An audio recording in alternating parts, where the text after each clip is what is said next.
నమస్తే తెలుగు రాజ్యంకి స్వాగతం. నేను మీ సంధ్య. రాబందులు మామూలుగా అంటే ఇంట్లో ఏదన్నా మన మీద పడిపీక్కు తిన్నా లేకపోతే ఏదన్నా ఫైనాన్షియల్ స్ట్రగుల్స్లో ఉన్న రాబందుల మీద వచ్చి పడిపీక్కు తింటారు. అసలు రాబందులు నయ్యం అంటూ రకరకాలుగా మనం దాన్ని వాడుతూ ఉంటాం. ఈ మధ్యకాలంలో చూసుకుంటే ఆ రాబందుల జాతి అంతరించిపోతుంది.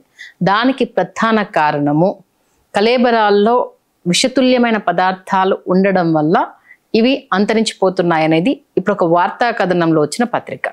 అయితే దాంట్లో చాలా విస్తుగొల్పే విషయాలు ఉండడం జరిగింది. మామూలుగానే రాబందులకు ఎలాంటి ఆహారమైనా అరాయించుకునే శక్తి దాంట్లో ఉండే కడుపులో ఉండే యాసిడ్స్ అనేవి చాలా ఎక్కువగా ఉంటాయనేసి చెప్తూ ఉంటారు. మరి ఏంటి ఈ రాబందుల జాతి అంతరించిపోవడానికి, అలాగే ఇప్పుడు మన చుట్టూ ఉన్న కొన్ని రుగ్మతలకు సంబంధించి అంటే కళేబరాలతో వాతావరణం కూడా విషతుల్యం అవుతుంది. దీనికి ప్రధాన కారణం రాబందులు లేకపోవడం వల్ల అన్నది ఇప్పుడు ఇక్కడ ప్రధానంగా చర్చించాల్సిన అంశం. ఏం జరుగుతోంది నిజంగా ఆ పత్రికా కథనం ద్వారా ఏం తెలుసుకోవాలి? మరిన్ని విషయాలు తెలుసుకుందాం. మా సీనియర్ జర్నలిస్ట్ సత్యనారాయణ గారు ఉన్నారు. ఆయన్ని అడిగి అసలు ఏంటి ఈ కథనం, ఏం తెలియజేస్తుంది, ఏం జాగ్రత్త పడాలనేది.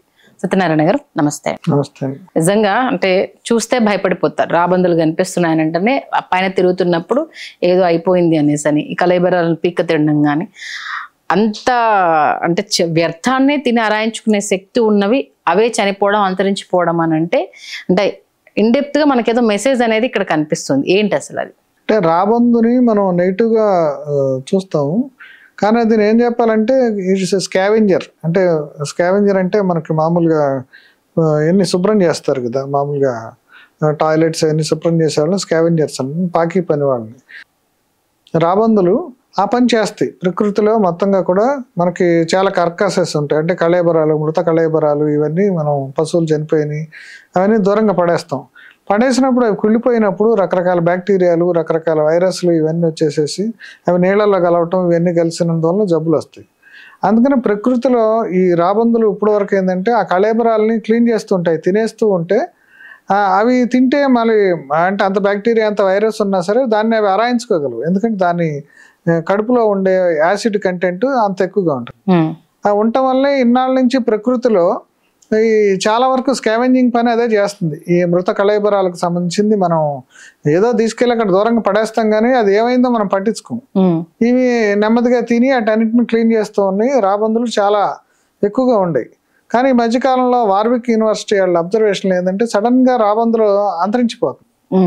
అంతరించిపోవడానికి కారణం ఏంటనే దాని మీద వాళ్ళు పరిశోధనలు చేస్తే వాటి స్టమక్ లో కొన్ని పదార్థాలు అంటే ముఖ్యంగా అంటే మిగతా టాక్సిన్స్ తో పాటు ఇప్పుడు కొత్తగా చేసింది ఏంటంటే డైక్లోఫెనిక్ సోడియం అని పెయిన్స్కి వాడే మందు ఉంటుంది. మనుషులు కూడా వాడతారు. ఓవరాన్ ఇంజెక్షన్స్, డైక్లోఫెనిక్ సోడియం ఇంజెక్షన్స్, ఇట్లాంటి నొప్పులు వచ్చినప్పుడు చేయించుకుంటారు. అవి పశువుల్లో వాడుతున్నారు. మామూలుగా వెటర్నరీలో పశువుల్లో కూడా వాడతారు. ఆ మెడిసిన్స్ వాడింది ఏమవుతుందంటే అవి చచ్చిపోయినప్పుడు దాని బాడీలో కొంత కంటెంట్ ఉంటుంది. ఇప్పుడు ఇవి మృత కళేబరాలు ఇంత విషాన్ని అన్నిటిని కూడా ఆరాయించుకోగలిగిన ఈ రాబందులు ఆ డైక్లోఫెనిక్ సోడియం మాత్రం ఆరాయించుకోలేకపోతుంది. ఓకే, అవి వాటికి చెడు చేస్తుందంట. చేసి అవి చచ్చిపోవడానికి, అవి అంతరించిపోవడానికి కారణం అదని చెప్పేసి కనిపెట్టారు. అంటే ఇప్పుడు ఆ ఇంజెక్షన్ అనేది టాబ్లెట్ గానీ ఏదైనా గానీ పాయిజనా లేకపోతే పెయిన్ కిల్లర్. మామూలుగా ఆ పెయిన్ అంటే ప్రతి మందుకి కొన్ని దుష్ఫలితాలు ఉంటాయి. ఇప్పుడు అంటే మనకు కూడా అదేదో మనం తెలియకుండా ఏదో తేడా చేస్తుంది. అంటే చాలా మందులకి ఉంటుంది, మనం వేసుకుంటూ ఉంటాం, కంపెనీలో అమ్ముకుంటూ ఉంటారు. అది మళ్ళీ వేరే సబ్జెక్ట్, అదొక విషవలయం. ఇప్పుడు ఒక మందు ఉందంటే ఆ మందును కాన్స్టెంట్ గా వాళ్ళు సర్వైవ్ చేయాలి, సర్వైలెన్స్ లో పెట్టి దాన్ని చెక్ చేయాలి. కానీ కంపెనీస్ కమర్షియల్ కాబట్టి ఎప్పుడో అది పెద్ద ఇట్లాంటి ఏదో జరిగినప్పుడు, ఎవరో 100 మంది చచ్చిపోయినప్పుడు వాటిని ఇప్పుడు మనకు కూడా మీరు కోవిడ్ వ్యాక్సిన్ కూడా చూశారు కదా, అది క్లినికల్ టెస్ట్ చేయకుండా అందరి మీద ప్రయోగించారు. దానివల్ల గుండె జబ్బులు వచ్చినాయని, లేకపోతే రకరకాల జబ్బులు ఏమొచ్చినాయో కూడా ఎవరికి తెలియదు. అట్లా అంటే ఇప్పుడు ఒక మందుల కంపెనీలు అనేవి అవి చేసే మంచి ఎంత చేస్తున్నాయో మంచికి మించి చెడు కూడా చేస్తున్నాయి అన్నమాట. సరే, అట్లా ఇప్పుడు ఈ విషయానికి వస్తే ఈ డైక్లోఫెనిక్ సోడియం అనేది ఇంజెక్షన్ రూపంలోనూ ఉంటుంది, టాబ్లెట్ రూపంలో కూడా ఉంటుంది. అంటే ఆ మందు వల్ల అది దాని స్టమక్లోకి చేరి అవి అంతరించిపోవడానికి అది కారణం. అది దానికి పట్టలే. అంటే అది ఎక్కడి నుంచి వస్తుందని పరిశీలిస్తే ఈ కార్కాసుల్లో ఈ జంతువులు కళేబరాలకి అట్లా చేయటం వల్ల ఏమవుతుందంటే అవి అంతరించిపోతుంది. అవి అంతరించిపోవటం వల్ల ఈ కళేబరాలని వీటిని క్లీన్ చేయడానికి ఎవరు లేరు. అంటే ఇప్పుడు దాకా అది సహజ సిద్ధంగా అప్పుడు ప్రకృతిలో ఒక జంతువు ఇంకో జంతువు తింటది, అది ఒక సైకిల్, అంటే ఫుడ్ సైకిల్. ఒక ఎర అంటాం కదా, మనం చేపను పడతానికి కూడా ఎర వేస్తాం, అట్లా ఒకదానికొకటి ఎర. పులికి మనం ఎర అయితే మనకి ఎరలు, కోళ్ళు, చేపలు అన్ని మనం తింటూ ఉంటాం కాబట్టి, అంటే ఏ జాతికి సంబంధించి వాళ్ళకి నెగిటివ్ గా ఉండి తీసుకోవడం కావచ్చు, లేకపోతే వాటిని చంపుకొని తినడం కావచ్చు, మనకు కామన్ జరుగుతూ ఉంటాయి. అట్లా ఇప్పుడు దానికి ఏమైందంటే ఆ మొత్తం క్లీన్ చేసే ఇవి లేకపోవటం వలన ఈ భయంకరమైన వ్యాధులు, వైరస్లు వ్యాపిస్తున్నాయి. అంటే ఇప్పుడు కరోనా కూడా వైరసే. అంటే మనకు తెలియకుండా మన పర్యావరణాన్ని పర్యావరణాన్ని హామ్ చేసుకోవటము, మనం కొన్ని విషయాలు పట్టించుకోపోవటం, అంటే వీటిని ఏం పట్టించుకో ఆల్మోస్ట్ ఇవ్వాల్సిన దానికన్నా ఎక్కువ మోతాదులో, అంటే పశువులకు కావచ్చు, లేకపోతే ఇప్పుడు అవి తినే ఏ జంతువులకైనా ఎక్కువగా ఇస్తున్నారని అనుకోవాలా, లేకపోతే ఆ పర్టికులర్ దీనికి పడలేదని అంటే వాడుతున్నారు. అది అంటే దాంట్లో ఎందుకనంటే ఈ పర్టికులర్ అంశం, ఇంకొన్ని అంశాలు కూడా కారణం అయి ఉండొచ్చు. ఇప్పుడు ఇంకా వేరే టాక్సిన్స్ అవన్నీ కూడా, ఇప్పుడు ఈ మధ్యకాలంలో మీరు పశువుల్ని పెంచడం అదంతా కూడా వాటి మనాన్ని వాటిని కాకుండా, మీరు ఇందాక చెప్పినట్టు పాలు ఇవ్వటానికి ఆక్సిటోసిన్ చేస్తారు, అట్లాగే మాంసం పెరగటానికి వాళ్ళకి హార్మోన్స్ వాడతారు, రకరకాల ఇవన్నీ వాడతారు. నార్మల్ గా మనం చిన్నప్పుడు చూసిన పొదుగు ఇంతే ఉండేది, బట్ ఇప్పుడు చూస్తున్న జెర్సీ ఆవులకు కావచ్చు, అంటే ఇప్పుడు అంతా సంకర జాతి ఇవన్నీ వస్తున్నప్పుడు ఒక్కొక్క పొదుగు ఇంత కనిపిస్తుంది. ఈవెన్ ఒక సినిమాలో కూడా వాటికి వేరే అవుట్ సైడ్ నుంచి ఫుడ్ తీసుకొచ్చి ఇచ్చినప్పుడు ఇవ్వాల్సిన దానికన్నా అధిక మోతాదులో పాలు ఇవ్వడం, ఇవన్నీ చేయటం వల్ల ఏమైతుందంటే కృత్రిమైన కెమికల్స్, టాక్సిన్స్ వాటన్నిటిలో కూడా ఏ పని మనం కృత్రిమంగా చేసినా సరే దాని సైడ్ ఎఫెక్ట్స్ ఉంటాయి. అందుకని ఇప్పుడు ఈ కళేబరాల్లో ఈ రకమైన టాక్సిన్స్ ఇవన్నీ ఉంటాం, ముఖ్యంగా డైక్లోఫెనాక్ సోడియం వల్ల ఇవి చచ్చిపోతున్నాయి. ఎందుకంటే అవి శరీరంలో ఉండే ఆ యాసిడిక్ కానీ లేకపోతే అవి మొత్తానికి అంతరించిపోవడానికి కారణం ఏంటనేది ఇది తెలిసింది. ఇవి అంతరించడం వల్ల ఏమవుతుందంటే ఆ పశు కళేబరాలు అట్లా మిగిలిపోతున్నాయి, వాటి వైరస్లు అవన్నీ నీళ్ళల్లో అక్కడెక్కడ కలిసి దానివల్ల అంటే సైమిల్టేనియస్ గా వాటి పెరుగుదల, అవి వాటి మరణాలు ఎంత పెరుగుతున్నాయో ఈ అంటువ్యాధుల వల్ల మనుషుల మరణాలు కూడా అంతే పెరుగుతున్నాయి. ఈ రెండింటికి కోరిలేషన్ ఉందనేది ఎస్టాబ్లిష్ చేశారు.